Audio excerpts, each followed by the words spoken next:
بسم الله الرحمن الرحيم الحمد لله حمدا كثيرا طيبا مباركا فيه كما يحب ربنا ويرضاه والصلاة والسلام الأتمان الأكملان المتلازمان على سيدنا محمد وعلى آله وصحبه وسلم. اللهم علمنا ما ينفعنا وانفعنا بما علمتنا وزدنا من فضلك علما وتعليما وألحقنا بالصالحين يا رب العالمين. Alhamdulillah, this is the third session on Module 6 covering the fiqh of zakat. And we have one more class after tonight, inshallah, where we talk about the recipients of zakat and related matters. So this is really the final class on the ins and outs of zakat. And a lot of what we're going to cover tonight, I wouldn't say is fard ayn for people to know unless their money and their finances are tied up in these various ways, in which case they will need to know how to calculate and pay zakat on these things. So far we've learned the values, virtues, and wisdoms of zakat. We looked at the promises of Allah Ta'ala and rewards for zakat and the divine threats for not paying zakat. And we talked about the basics of how zakat is collected and paid. We looked at the terms that we need to know: zakat, sadaqah, nisab, dinar, dirham, fitr, mithqal, hawl, and so on. And then we looked at the conditions for the obligation of zakat, and then zakat on gold, silver, and currencies. The last class, last week, that is the foundation class, really. Understanding how to pay zakat and calculate it is based on how we calculate the nisab based on gold. But there's gold, zakat on gold, zakat on silver, zakat on currencies. But the currencies are pegged to gold or silver. To what do we peg the zakat of currencies? To the gold or silver? Gold. The majority say gold.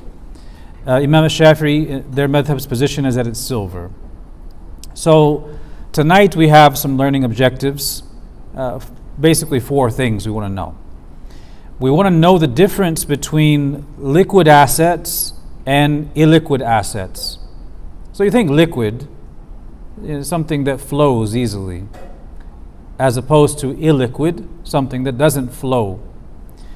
We're going to talk about how to calculate and pay zakat on the following liquid assets: shares, mutual funds / index funds, dividends, 401ks, IRAs, etc., cryptocurrency. All of these are considered liquid assets. And we're going to learn how to calculate and pay zakat on the following illiquid assets: real estate, artwork, collectibles, investments in privately held companies, also business merchandise.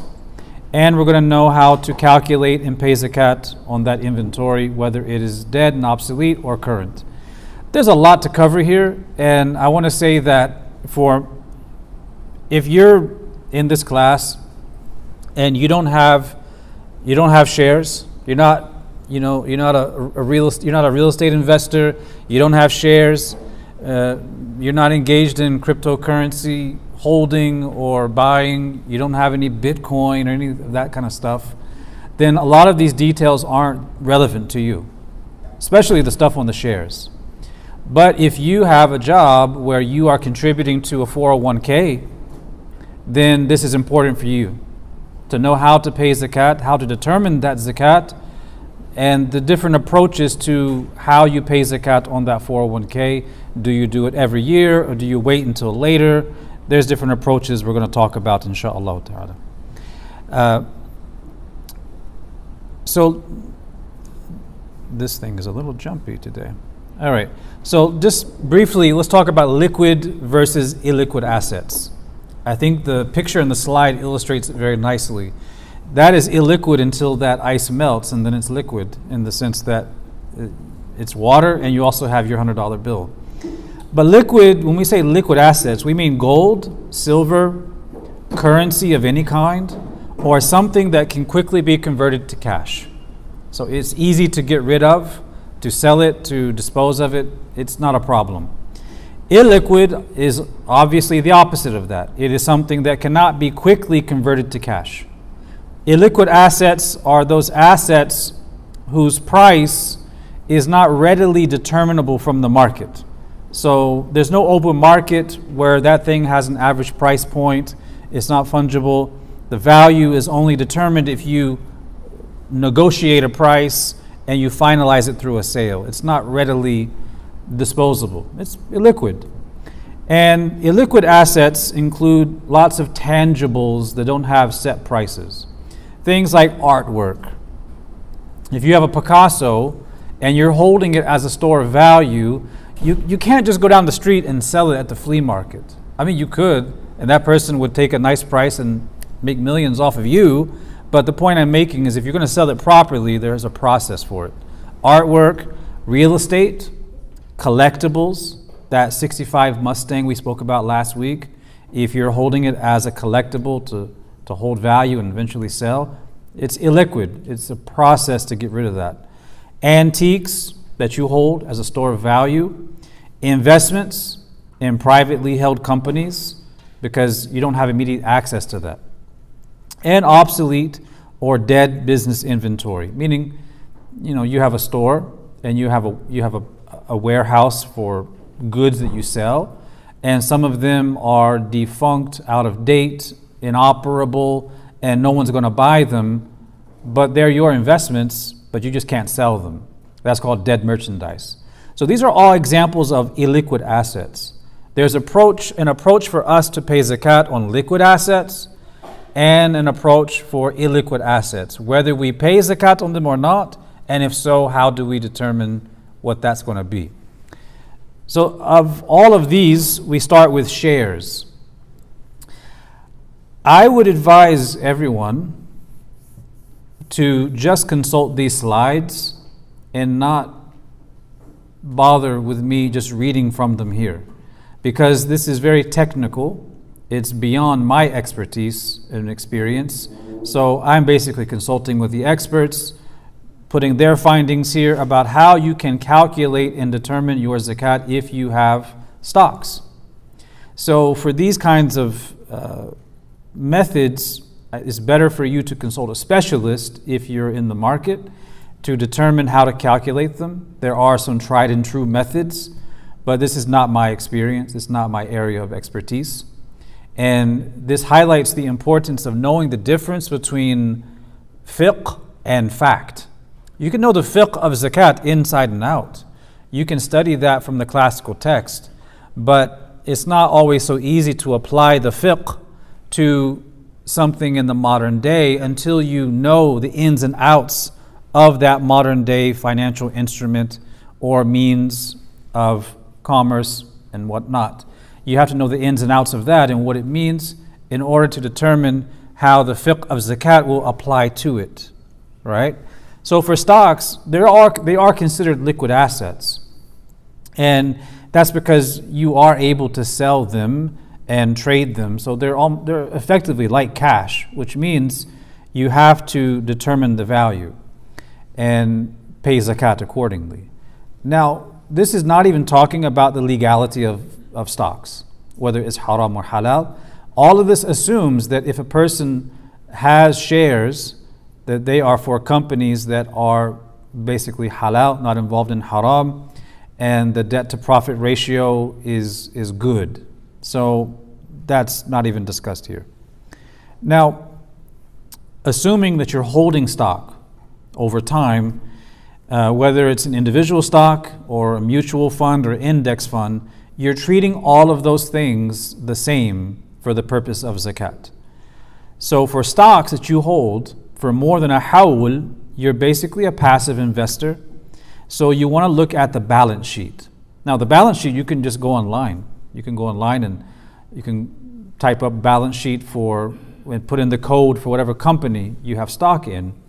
And with that balance sheet, you can determine the company's assets and liabilities and the shareholder equity at any given time. And it's from that you're able to determine what the zakat will be. And there's an elaborate process for this. And I just present to you what those specialists have shared. The idea is that you use the balance sheet that you can find online for whatever company you have shares in. And with that balance sheet that shows you the assets, the liabilities, and the shareholder equity, you determine the cash and the cash equivalents, you determine the receivables and the inventories, right? What are those? Where do you find them? I don't know. I don't have any stock, so I don't go to balance sheets and do this kind of stuff. But this is what you would do. You basically add them together and you divide by the total number of shares issued by the company. Then you're going to multiply that by the number of shares that you own. So for number one, you have cash and cash equivalents, letter C. Number two is receivables, R. Number three, I. So CRI. C plus R plus I divided by the outstanding shares, and this is what you'll get. Company X, for instance, have 6 billion outstanding shares and you own 100. When you go to the balance sheet, you find that the cash and cash equivalents equal 15 billion, the receivables equal 17 billion, and the inventories are 3 billion.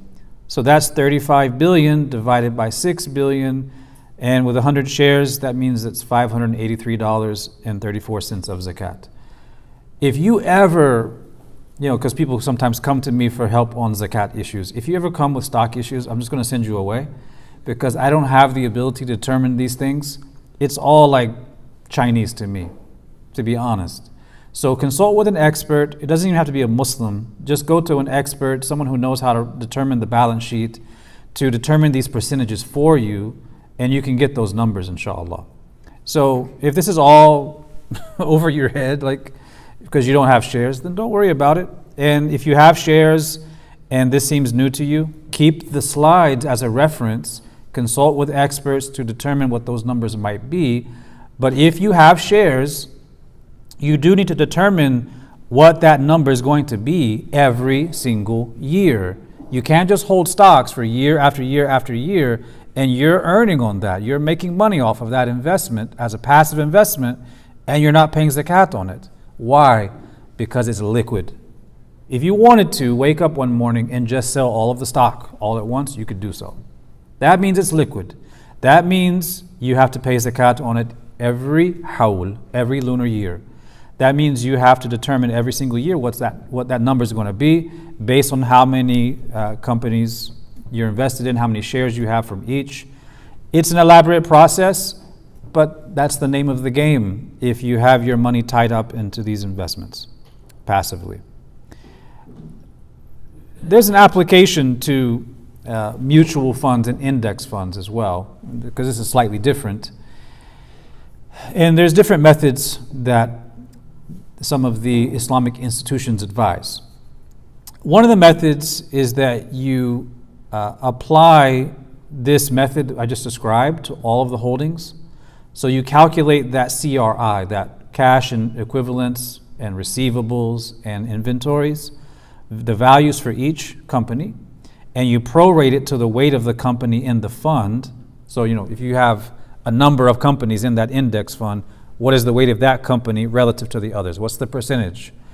And then you add those values to determine how much of the holdings of the fund are liable for zakat. Does that sound like something you would enjoy doing on a nice Sunday morning? Me either. It's very complicated, it's very time consuming. And this is why many experts in the field advise to do method 2, which is quicker and easier. And that method 2 is to find that value we spoke of, that CRI value of cash and equivalents plus receivables plus inventories of a particular fund, and use by using 30% of the market value of the stock or fund. So this is a kind of rule of thumb. It's not a hard and fast rule. It's a rule of thumb, and that's based on a survey of the market and the average CRI value of most major shares available. Why is this 30% mentioned here as a rule of thumb? It's because you have to understand something really important about zakat. Let's say you are a mechanic. You fix cars. you have lots of tools that you have invested in, lots of specialized equipment inside of your auto body shop. And you work on these cars and you earn money from working on these cars. If we look at your company as a whole, a part of the total value includes the tools of your trade, right? So your parts, your equipment, that's included in the value of your company, right? If you have a company, it's not just valued at how much money it made, it's valued at what it's holding as well in terms of equipment and supplies. But you're not paying zakat on the tools of the trade, right? If you have a shop where you make watches, you pay zakat on the money you earned from making the watches, not on the value of your shop based on the cost of the tools. The tools of your trade are not zakatable. Their value is not zakatable. So the same thing goes for a lot of these companies, because it's not just their profits, it's also the other assets and the things that they use. So that's the way you look at it. So a lot of Muslims who have mutual funds, index funds and the likes, they work with amana. And if you look at amana as an example in their growth fund, if the price per share is $26.50, then 30% of that is going to be $7.95. So that means if you have 1,000 shares from amana funds, your total zakat liable value is $7,950, and 2.5% of that is $198.75. So this is the easier method. It is far less time consuming, and this is where, if you get confused or stuck, you consult with people who know what they're talking about, who can easily calculate the values of what you have in these investments. And by them calculating the value of what you have, you can determine the 2.5 of that really easily. I have a comment here. Yeah. I mean, if you're holding a share value like this, if you were to sell it today, you will get that share value worth of amount back. So, for example, in this example, it would be 2650 times 1,000. That's what they're going to get back with a cash amount. Yeah. So, if I were to hold that much amount in cash, I would have to pay zakat based on 2650 times 1,000, not 795 times 1,000, right? So, isn't there a discrepancy here? If you liquefy it and you sell it and you have the money on hand, that's just your money. So you're paying zakat on that. But you are investing in these different companies, and that investment and what they're valued at is not just the profit they're making, but it's also their own value in terms of the tools of the trade that they have as a part of the assets. So this is where that rule of thumb comes in at the 30%. This is, if you pay that full amount each year, I mean, you're entitled to pay, but you're going to end up paying more. So, this is the method. This is again where fiqh is one thing, and then the facts of how you determine it based on these modern financial instruments is another. This is what many of the fiqh councils have advised. So, okay. So as I said earlier, if you go to the beginning of these slides, the zakat on shares, from here all the way to the end, this is something you can use to refer back to when you're calculating your zakat and want to figure out how you should approach it. You should then, if you need help, consult with those people who can help you crunch those numbers and determine the value, and then from there you can easily get the 2.5%. And alhamdulillah, we have resources in our communities in North America, specialists who combine between the fiqh and really detailed knowledge of how these systems work. That's just not me. I'm not your guy. So I'm just giving you the basics here. And for most people, they're not dealing with these things, right? But if you are, here's what you have to consider. And the same can be said for dividends. If you receive dividend distribution on the shares you own in the long term, you're going to pay zakat on those dividends as well. It's going to be significantly less in most cases, but you're going to figure out what that is, and the way you do that is you find the dividend amount issued to you per share, and then you multiply it by the number of shares you own. So you have the dividend per share times the shares owned, and then you have your zakat liable dividend amount. A simple example would be you have a company that pays you 50 cents per share, a dividend of 50% per share, and you have 100 shares. How much money is that? That's $50. Well, you just add that to your list of money that you have to calculate for zakat. So you just got to figure those things out. So the principle is pretty simple, is how you determine it for that modern instrument. That's what the question is. Now, this is where we get into something probably more relevant for most people, because maybe you're not in the stock market, but a lot of people do have 401ks, and they wonder, how do I pay zakat on it? And we have to understand some basics about the 401k and what we're actually agreeing to when we set one up, because it is a contract, and that means you're bound by the terms in the contract, and there's certain penalties. So these are things to consider. So you're contributing from your earnings to a set investment scheme, and that's invested and reinvested over time, managed by a fund manager, and that is released to you at a later date, right? And you and your employer are contributing matching funds to an investment account. When you retire, all of these funds are then accessible to you. You can cash it out. Does that mean you cannot access it before you retire? No, you can access it, but usually you're going to have to pay a penalty, and there's the taxes involved. You can withdraw under certain circumstances that they term qualified distributions. And you can also elect to contribute to an IRA, which is something you do yourself. You don't do it with the employer, but it's basically working along the same lines. So generally, you cannot access any of your employer's contributions until you have the legal right to access them, and that's retirement. If you try to access your funds before retirement, or before you have a qualifying life event, like a first-time house purchase or disability, you're going to have to pay a penalty on top of taxes that you owe on the funds. So it's no fun trying to withdraw them early. And contractually, you're not supposed to. That's why there's a penalty in the first place. So that's the basics of how it works. With all of that in mind, how do we pay zakat on it? Because it is our money.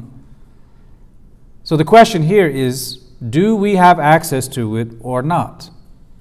If you loan someone money and you don't hear from them for 2 or 3 years, and then they come back and they say they're on hard times and they can't pay you back, do you pay zakat on that money that's held up in debt? No, you don't, because it's bad debt. That person can't pay it back to you. So you don't have access, so no zakat. But if that person can pay you back, you add that to your zakat money, because that's a good debt. You can easily get it back. So for a 401k, can you get it if you wanted it? Well, maybe you could, but with a penalty and with the taxes involved. So there's a couple of approaches that we can consider when looking at how we're going to pay zakat on the 401k. So approach number one is to treat the 401k just like you would cash money.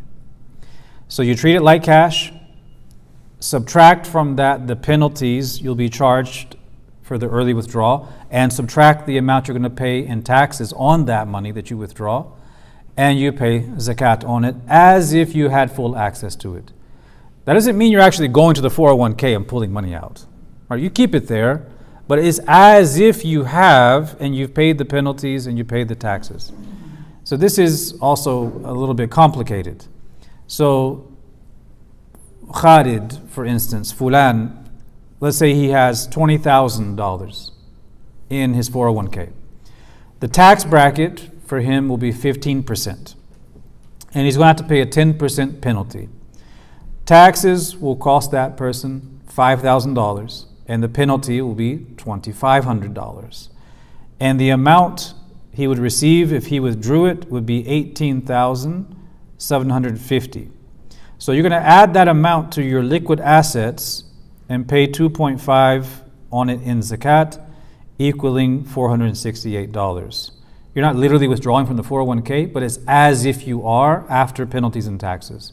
That is one approach that many have advised because they say you do have some access to it. Conceivably, you could take it out, albeit with penalties.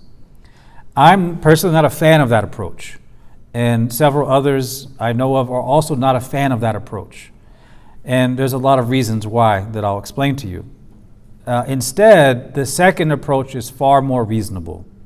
The second approach is that you treat the 401k or your IRA like a passive investment.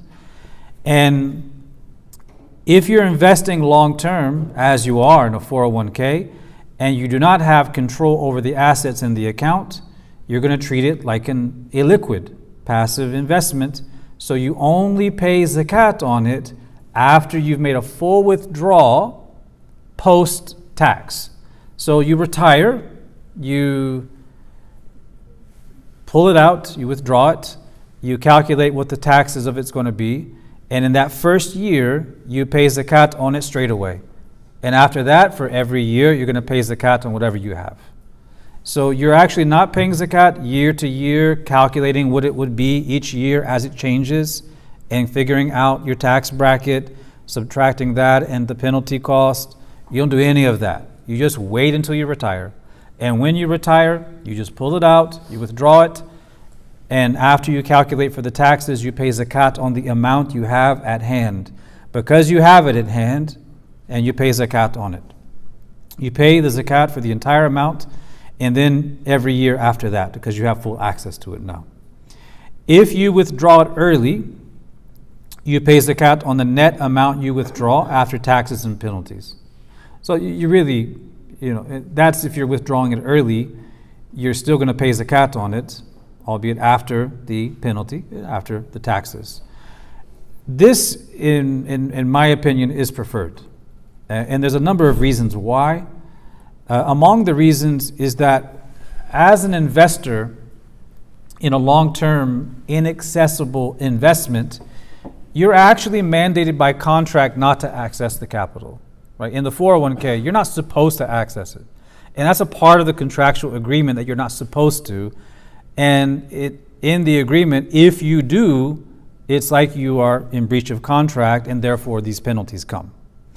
And if you took the money out, you're penalized because you went against the contract. Another reason is that the capital in this investment is similar to a debt you don't have access to. So you're not really benefiting from it until you withdraw it, or in an investment until you sell it. So it's no different from something you don't have real access to. And whether like a debt or an illiquid asset, zakat would not be due until the actual funds are received. So we treat the 401k just like that. The first approach is possible if you want to calculate it in that way.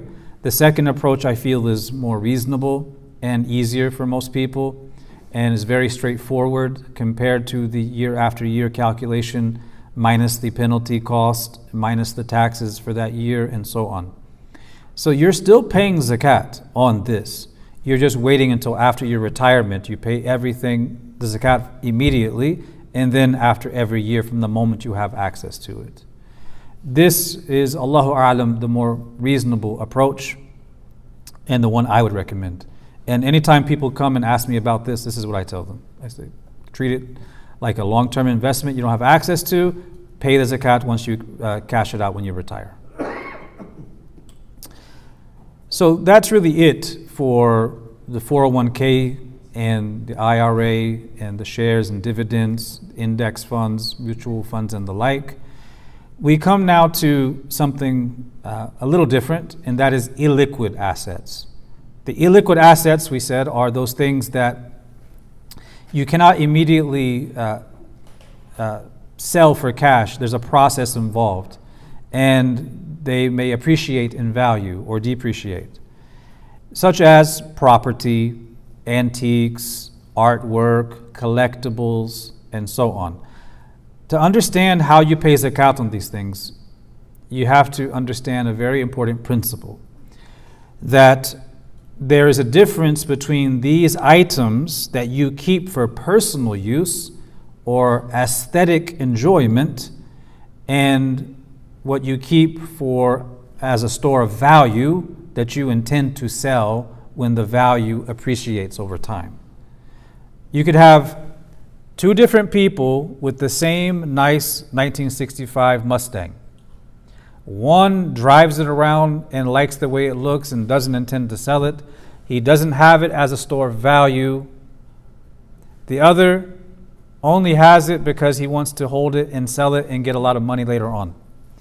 What is the difference between them? Outwardly, they look the same, but they both have the same model car, same year. The difference is the intention. One has it for personal use and aesthetic enjoyment, personal use. The other has it as a store of value, something they would sell later on in the future. That's the important principle. So if you buy the thing for personal use or aesthetic value, you don't owe zakat on it, right?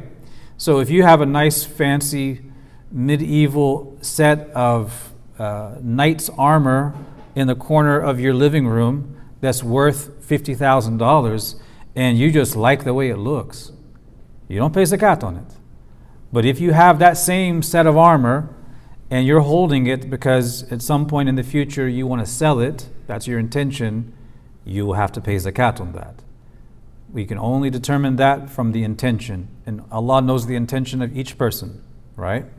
So if you own the items for storing value, to arbitrage them over the long term, you will pay zakat. But what are you paying zakat on? Are you paying zakat on the end price that you fetch later on? So let's say you have a 65 Mustang. I don't know how much those things are worth, but let's say they're worth $100,000. The sale price is $100,000. But you were really smart. You saved in high school and bought a 65 Mustang from your grandfather in 1988 for $5,000. What zakat are you paying on the 65 Mustang? Are you paying it on the $100,000 ticket price or possible sale price that is valued at, or at the sale price when you got it? You're actually paying the sale price. You're paying the sale price, so it's $5,000. I don't know of anyone who got a $5,000 Mustang, but that's what you would pay. Once you sell it and you've made that $100,000, of course you are going to pay the zakat on that, right? So the important principle is you are paying zakat on the sale price of the item. If you sell it, you fetch the money, you pay zakat on that. If you're holding it and you got it for $5,000, you could pay $5,000. I think the issue here is when you're looking at the value of it, it's not always determinable. So if you're paying zakat on something, you pay on the sale price when you're selling it and you fetch that, or the price you got it for when you bought it. Now, it's logically possible that you have the two goals, like that something you like a car, you're driving it, but also you know that this is going to be like good investment. True. You could be driving it and using it, and then maybe you didn't ever intend to sell it, but you want to get rid of it and now you want to sell it. Now the intention has changed. You sell it, you made the money, well, now you have the sale price, what you fetched for it at that value, you pay zakat on that. If you're just holding it over time, you're not paying for the highest market value out there that you could possibly fetch for it. You're paying what you bought for it, basically. Now, an example. Zayd bought a $5,000 painting of a tree. He really likes it, and he hangs it in his living room. He doesn't intend to sell it, he just likes it. He doesn't pay zakat on it because it's for personal use, just aesthetic enjoyment. But Bakr bought a $5,000 painting of a tree as well. He doesn't like this painting even. He doesn't even have it hanging in his house. He keeps it in his storage and is waiting for its value to increase over time. so he can sell it and turn a small profit. He will pay zakat on the sales price. So basically, you have to consider a few different things and note that the intention may change. If the intention changes, then you sold it and made money from it. So the money is going to be factored into all of the rest of your money that you pay zakat on. Fairly simple. The issue here is if you're holding something for long term and you're not selling it. You are holding it long term as a store of value. If you hold gold and silver as a store of value, you're paying zakat on that. So just as you pay zakat on gold and silver that you're holding as a store of value, you pay zakat on items that have monetary value that you hold that you intend to sell later on. Like you're a businessman and you're holding merchandise. So again, these are broad principles. In the particular cases people have may vary from person to person. So if a person understands the general principles, but they're struggling with how to apply that to their own case, they should consult a scholar and explain the unique circumstances they're in to get a more refined answer. These are just general principles. You had a question? So recently, like I bought an STS, which historically goes up in value, but I intend to use it while I have it. Mm-hmm. One of the reasons I bought it is because I know in the future I'll probably be able to sell it for more than what I bought. As long as it's for personal use. So he's asking if he has something and he's using it. You're thinking like in the back of your mind, in the future, I can get rid of this if I wanted to. That goes for almost anything we own. We're not paying zakat on our own cars, right? Let's say you buy a car. You know that if you wanted to, you drive it for 5-6 years and then maybe you sell it as a used car and you get yourself another new car. As long as you're using it, you're not paying zakat on it. The moment it's something that's a store of value that you intend to sell and you're putting it on the market, for example, or you're holding it and letting it appreciate, it becomes an item of merchandise, right? If you're just using it, it's yours until you decide to sell it, at which case the money is taken, you calculate that into your zakat. Again, if you've had it for over a hawl, of course. All right? The issue of real estate is similar to this, right? If you own a residence, you're not paying zakat on your own home. You don't pay zakat on the things you use.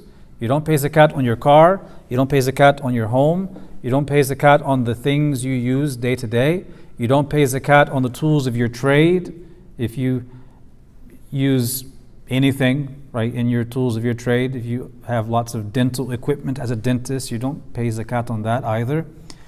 But if you rent out that property, then you're going to pay zakat on the earnings. You're not paying zakat on the total value of the property and the holdings. You're paying zakat on the earnings from the rent. So you have a piece of property, you have a house on it, you rent out the house, and at the end of the year, let's say every month you have a tenant, and every month you're getting $1,500 in your bank account. So that's what you're paying zakat on, essentially. It's just the money you get from the rent. You're not paying zakat on the actual value of the property itself, for which it's appraised. Because the house is considered a personal asset, it's like the tools of the trade. Just as a dentist is not going to pay zakat on the value of his dental equipment, because that's the means of him making money, you as a landlord are not going to pay zakat on the asset itself, because it's your means of making money. It's the tools of your trade as a landlord, as a property owner. You just pay zakat on the income you earn from that property. This should be fairly straightforward, because I would assume that most landlords, unless they have multiple accounts going on, most landlords are receiving the checks and they're putting them right into their checking or savings account. So after a year has elapsed and they're calculating zakat, it's already in the checking or savings. They just figure out what it is, and it's a done deal. So only if the money is in a separate account would you need to figure out what those earnings are relative to your other earnings and add it to the list. Yeah. Is it 2.5% of the rental income, or is it different? Because you're getting income, money, So it's 2.5% because what you're getting in return for that, them using that asset of yours, is currency. And the currency, the dollars, is pegged to the gold, so it's calculated at that nisab level. Across the Malak or No, in the Shafi'i school, it's pegged to silver. Yeah. So we know what you're going to be doing. income, I think it's something different on the Yeah. values. Yeah, perhaps. But this is on the basis that what the property is like the tools of your trade, the means of making money.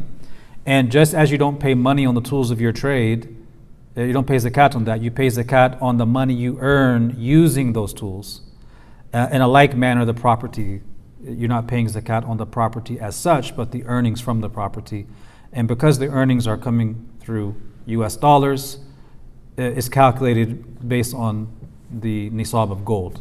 So, and then it's 2.5% of whatever that is. Yes? If you don't rent it though, isn't that an asset then for you, which you have, I mean, it can be considered as a stored value object, It could be, but it's still, what do you do it for? What do you have it for? maybe for selling it later? Because the property value is gonna go up. You're just holding it, right? Yeah, I'm holding it. Yeah, I think that's where you need to figure out what the value of it is as a whole. Yeah. So it again comes back to intention. Yeah. Yeah. The distinction between what is for personal use, if it's a summer house, you're using it, right? If it's something you go in occasionally, it's for personal use, even if it's intermittent. But if you're just buying up property, then those are assets. Yeah. In their own right, they're assets. So the value of that is going to be factored in when you calculate zakat, just like it would be for any other asset you're holding as a store of value. So this is where you have to figure out what those would be. But for the person who buys the property, or let's say they lease out or they rent out their basement, they fix it up and they rent it out. A lot of people do that to help cover the cost of their mortgage. That's coming right into their account. So essentially, it's just a means of making money. Just go to your savings or checking and you see how much money you have. It's already in there, so just calculate the zakat as it is. If you're just holding it, then you've got to figure out the value. Yeah. Another thing is privately held companies, right? I don't know if any of you have invested in any startups or any small businesses that are not publicly traded on the stock market, but if you have, you're going to treat them as an investment based on the information available to you when the time of your zakat is due. This is an unfamiliar world to me, so this is again what many of the mashayikh have discussed regarding zakat on privately held companies. So let's say you put in a substantial amount of money as an investment into a privately owned company. Let's say it's a startup making, I don't know, making frisbees, okay? And when it comes time to calculate the zakat, you have to figure out, with regard to that company, has there been any liquidity in the company, or has there been any dissolution event? If there hasn't been either any liquidity, they haven't made money, and it hasn't been dissolved, then you're going to treat it like an illiquid asset, and you're not going to pay zakat until you know what the value is. Because as long as it's not making money yet, and as long as it hasn't completely folded and collapsed, you don't really know how much money is being made. So you have to wait. It's like an illiquid asset, and you have to wait until you figure out how much money is being made before you determine the value of zakat. So let's give a couple of examples of what this might look like. So the liquidity event is basically an acquisition or a merger or an IPO, an initial public offering, or any other action that allows the founders or the early investors in a company to cash out all or some of their ownership shares. So that's you, right? You're the early investor in that startup.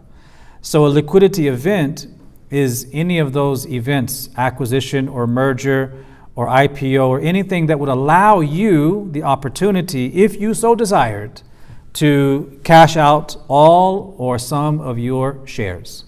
So if you have that liquidity event and you cash out everything, you say, I'm done with this company, I'm cashing out, then quite obviously you get that return and you're paying 2.5% of that. It's very simple. If you receive the shares, then go back to what we said about shares. You got to determine the value, treat them like passive investments, right? The dissolution event is when a company terminates its operations voluntarily, or when the creditors from the company, they terminate it. So if you have invested in a company, a substantial amount of money, and the company folds, if you receive a settlement after that, or a payout from the dissolution, well, that's money in hand. What do you do with the money in hand? 2.5%. Very simple. So the issue here is not how much, it's how you get it. You're either getting it from profit or you're getting it because you received a payment or settlement because it folded. Either way, you're getting the money and you're paying the 2.5%. Or you have these shares and you treat the shares like passive investments. If you didn't receive anything, let's say the company folded and you lost, you didn't get anything. Well, you don't get anything. How you pay zakat on nothing? There's no zakat on you. Your investment didn't really return you anything and it's folded, and that's your loss. So obviously there's no zakat on that. And again, like I said before, this is an area that it's not my daily bread and butter, no pun intended. So if this is something that you're involved in and there's technical questions about these matters in determining what you owe or if you owe zakat, you should consult a specialist. This is just the basic principle. Now we move on to things that are a little more straightforward, I would say. We go to cryptocurrency. Now, cryptocurrency is by no means straightforward, but I mean determining the zakat is relatively straightforward. And this is all predicated on my earlier talk or question that I answered in the Ask the Imam session back in March. Back in March, one of the questions in the Ask the Imam series that we do once a month was regarding cryptocurrency and whether it's permissible. And I related the view that I believe cryptocurrency is generally permissible with certain caveats and conditions, as it is a store of value that is recognized. Because it's a store of value, that means that it is like anything that is assigned value that a person could potentially turn into currency. Therefore, zakat would be due on cryptocurrency. Now, there's a couple of different ways you can calculate the zakat for cryptocurrency. Some of them are very complicated, and it depends on the coin you possess. I'll give you the simplest way. It's very easy. Just treat it like any other currency, and determining the value of your crypto, just convert it to your local currency. So let's say you have Bitcoin. Let's say you have one Bitcoin. For people who hold Bitcoin, if they're smart, they buy it and they hold it and they don't look at it each day to see what the value is. That's just enough to give them a heart attack. They just hold it and they don't see for another 5-6 years. But if you have to pay zakat on it, if you have put at least more than the nisab value in cryptocurrency, you're going to need to figure out what is the value at each hawl. So maybe 1 year, I could see this happening.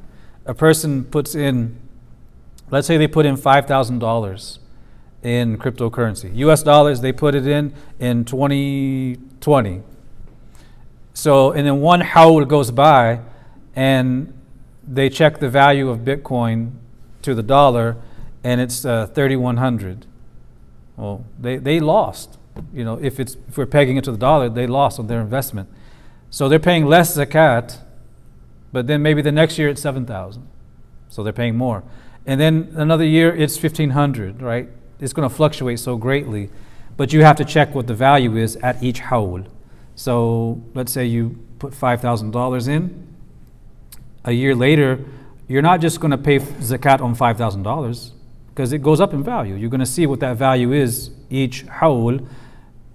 If it says the value is 7,000, you put that in your total, your list of income that you calculate for zakat. Pretty straightforward. All right. Now the last part. Business inventory. Some of you I know run businesses and you have inventory.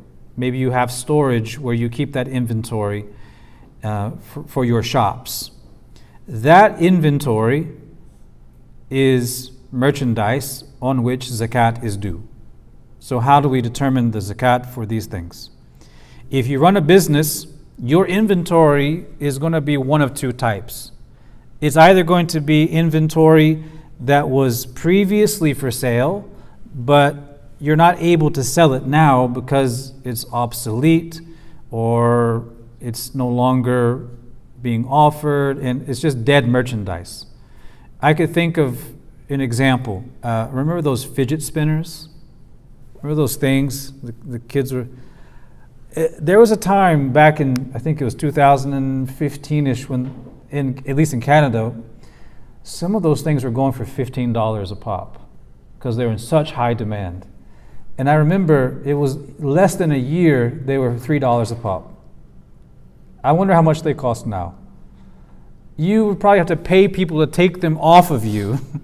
So you have, so let's say you bought 5 boxes of fidget spinners. Each box has 100, but it's dead. No one's going to buy it from you. It's just collecting dust in your warehouse. That is dead or obsolete merchandise. But could it happen in the future that people have a renewed interest in fidget spinners and you can put them back on the market? Maybe. But for the time being, it's dead merchandise. The other kind of inventory is that which you have that is under contract, meaning it's basically written, for a company or a person, and it's an accounts receivable where they're going to buy a certain amount under contract and they're going to pay you at a certain period and you agreed to this. Or you just have it stored there and you take it out whenever you need it for your shop, right? So different scenarios. If you have dead stock, you have those boxes of fidget spinners, you're going to treat those like illiquid assets because you don't have a way to just quickly and readily sell them and get a price so you can get money and pay zakat on that. You can hold them or get rid of them if you want, sell them at a lower price, but if you're holding them and they can't be sold as dead merchandise, it's illiquid. It's like you don't have access to anything. If you have other inventory that's still for sale, that will sell, then you're going to pay zakat on the value of that inventory, like you would anything else. So let's say you have a shop and you have, actually I gave a good example here for medical supplies. We'll read that example. If the inventory is under contract, it's like you already sold it because you know they're going to pick it up from you and you know that they're going to pay you at a certain period. So if you have it under contract, it's essentially sold and you count that money that's coming from those sales based on that contract, accounts receivable. And when the receivables from those sales come in, the cash value is added to your assets when you calculate your zakat. Let's give an example to show how this works. I found this nice picture of the store called the Medical Supply Company Limited. So imagine Khalid, I always use Khalid, and there's a couple of Khalids here. Right? Khalid owns a medical supplies company. He has a storage unit that holds 5,000 tourniquets. We'll keep it simple. Obviously, he holds many other things, but let's just say that he's a specialist in tourniquets, only tourniquets. 3,500 of those tourniquets are under contract to all the local EMS facilities. They train with them and they use them and they come and pick up the tourniquets at different times and they pay quarterly. So they're picking up these boxes of tourniquets They take them to their facilities. They train people in using them, and they also have some that they keep in their vehicles. That's conceivable. So they pick them up at different times, and they pay quarterly. So Khalid has basically divested himself of 3,500 tourniquets. How many does he have left in his storage? 1,500. These 1,500 have not been sold because, well, maybe he sells them to individuals, maybe people order online, but let's say 1,500 are just sitting there after the period of 1 hawl, sitting in the back in the storage, right? 1,500 tourniquets are there for those one-off sales, for walk-ins, online orders. Each tourniquet sells for $40. So that's an aggregate value of $60,000. So Khalid will add this to his zakat calculation and pay 2.5% of it. So think about it. He sells 3,500 at a certain price. He gets that price quarterly from the EMS facilities. That's money in the bank. He's calculating the zakat for that. But at the end of the year, let's say he goes in the back and he finds, well, I've had for over a year these 1,500 tourniquets that didn't get sold. This is merchandise I have. Each one is $40. So you calculate the value, the total value, you pay zakat as if you're going to sell them. So that's what you do. If you're in retail sales, use the retail value. If it's the wholesales you're into, use the wholesale price. And that's really the simplest way of explaining it. So you go in the back, it's been with you for over a year, the value is $40 a tourniquet times 1,500, then 2.5% of that, because that's the value of what you have, and it's not dead merchandise.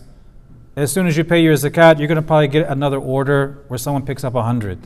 So you're making that money anyway. It just hasn't come yet because you have this thing you're selling.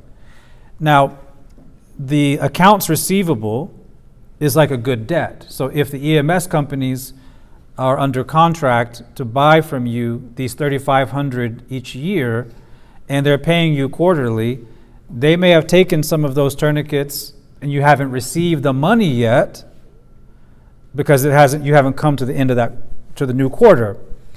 But you consider that good debt because they're good for it. So when you're calculating your zakat, you can say, okay, well, the company hasn't paid me yet, but they're under contracts. They'll be paying me in 4 months. They're good for it. So it's as if I have that money already. I'm going to put that in my sheet when I calculate my zakat. So that is pretty much it. And all of this explains some of the underlying principles behind the zakat calculation and determination of nisab for various sources of income and assets, liquid and illiquid.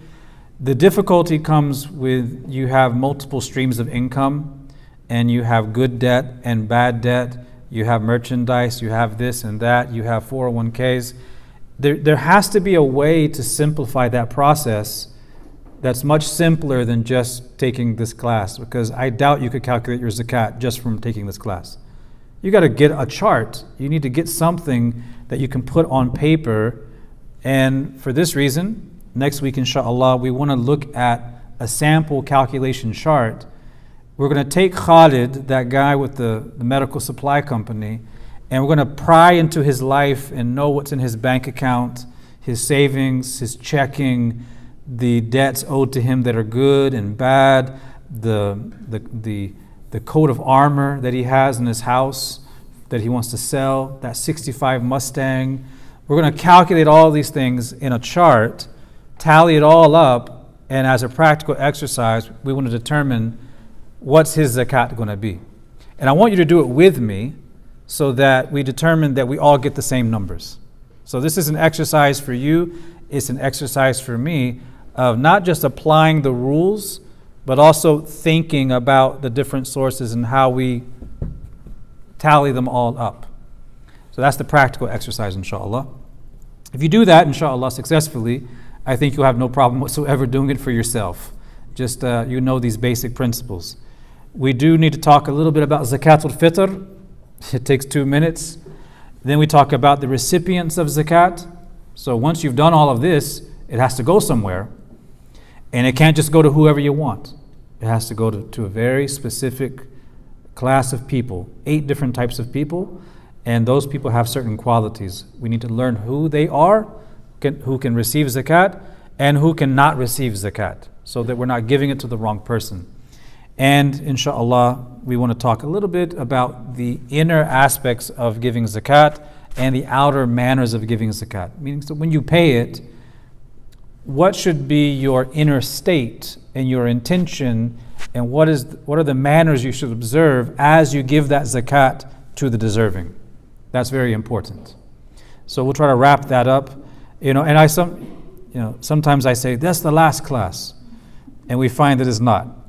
So all bets are off. We could have 5 classes, but I'm aiming to get it done in next week as a final class, inshallah ta'ala.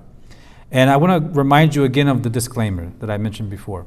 When things are complex and you have your money in various streams, these are just the basic principles. If you have your money in various places and you have to calculate that zakat, you need to know how to do it.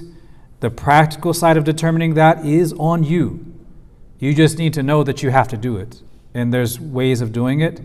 If this doesn't make sense, consult a specialist. And that's not me. Consult someone who knows how to calculate, say, the value of the stock that you hold, so that they can give you as an accurate a number as possible so you can pay your zakat, inshallah ta'ala. هذا وصلى الله وسلم على سيدنا محمد وعلى آله وصحبه وسلم.